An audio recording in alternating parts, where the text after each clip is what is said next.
Draft legislation obtained by the Hill indicates that some Republicans in Congress are planning on passing legislation that would increase mandatory minimums for certain crimes. Now, this draft legislation was authored by Senator John Cornyn, which is a little unusual considering Cornyn wanted to do away with some mandatory minimums, and Representative McCaul. Now, the law effectively creates a 3-strike rule. Immigrants with prior aggravated felony convictions or 2 prior convictions for illegal re-entry would get a mandatory 5-year sentence. So I want to stop there for a second. That's just one part of this draft legislation. And I do want to be clear, the proposal is not done yet. So things might change before it gets proposed. But as of now, this is what the proposal calls for.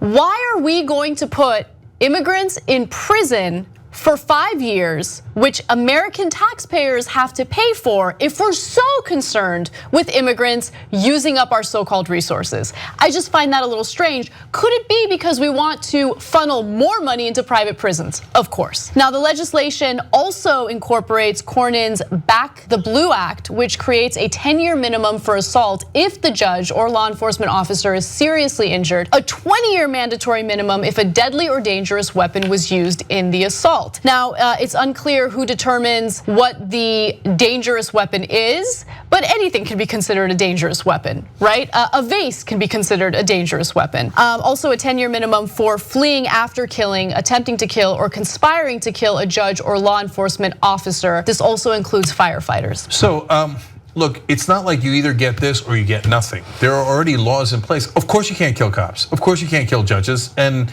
you'll have an enormous sentence if you do, including in a lot of places, the death penalty.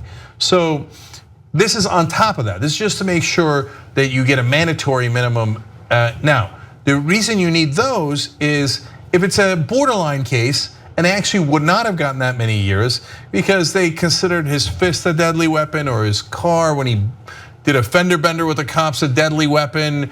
Now, the judge might use their discretion and go, he wasn't trying to kill the cop. Okay, but he shouldn't have run away from it. Whatever it is, 5 years, right? Now they go, no, mandatory minimum of 20 years because we become a police state and we gotta lock up all of our citizens for as long as possible and take any discretion away from judges or juries. Well, then what the hell's the point of the judge or jury?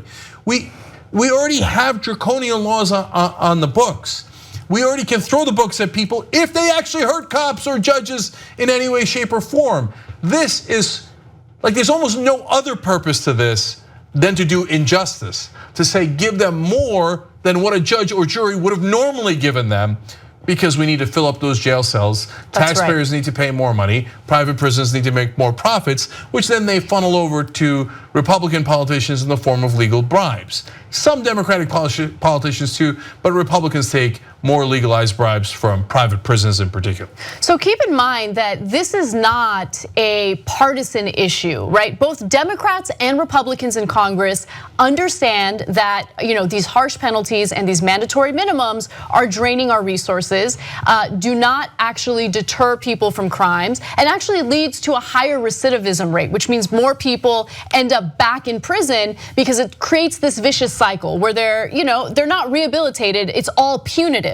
Now, Senator Mike Lee, a Republican from Utah, against these mandatory minimums. Also, Charles and David Koch, the Koch brothers, against these mandatory minimums. So this is not us as progressives trying to make a point about, oh, we need to be easy on criminals. No, it makes sense to be tough on criminals in cases of murder and rape and things like that. But right now, according to the ACLU, there are more than 3,000 people who have life sentences without the possibility of parole because of non-violent offenses. Why do you think that is? If they don't actually pose a threat to society, why are they in prison for the rest of their lives without the possibility of parole? Well, it's because private prisons lobby very aggressively for these strict penalties, right? For these strict sentences. And so this doesn't have anything to do with justice. This has nothing to do with keeping us safe.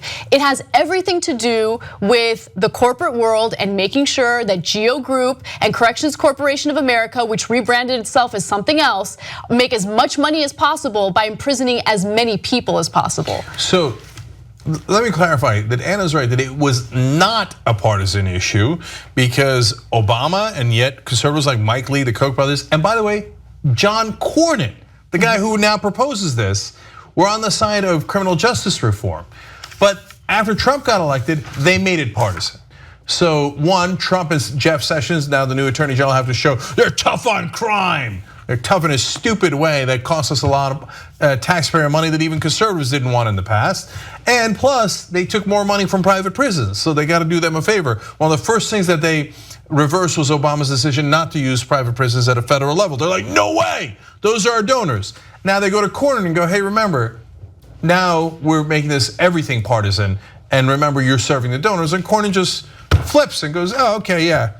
Doing the right thing, being nonpartisan, who cares? You're right. I don't know what I was thinking. No, let's go back to being partisan hacks and keep taking that money and imprisoning American citizens for longer and longer. So the private prison industry lobbied and gave hefty donations to members of Trump's administration and Trump supporters. So Mike Pence alone got $17,000 in 2016 alone from Geo Group, which is only one of the private prison companies. But keep in mind that in the last 15 years, Geo Group has donated more than $12 million to political campaigns and politicians. So that's the reason why we have injustice in America. It's not about keeping you safe. It's again about imprisoning as many people as possible for the longest period imaginable, just so these companies can make money. That's all it's about, and it's disgusting. Young Turks now has over 6 billion lifetime views. You know who did that? You did that. We're now larger than CNN, ABC, you name a news network online, we're larger than them. And you built all that as everyone scoffed and didn't believe. And here we are, guys, thanks to you. Build independent media together with us at tytnetwork.com/join.